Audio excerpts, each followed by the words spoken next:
Hello everyone. Here we are on the 18th of May 2020.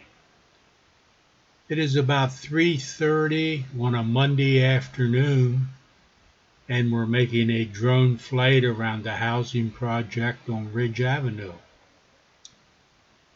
First off, the weather's about the mid 60s, little cloudy, little breezy.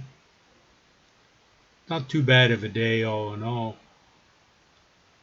There's been some changes since we were out here last time flying around. And the usual applies. Down in the comment section there'll be a link down there and you can click on that link and go back and see the previous video from when we were out here flying around, and you can make any comparisons and see the differences. So I'll let the video play out and you can check what might have changed since the last time. Have a good day everyone. We'll catch you later. Goodbye.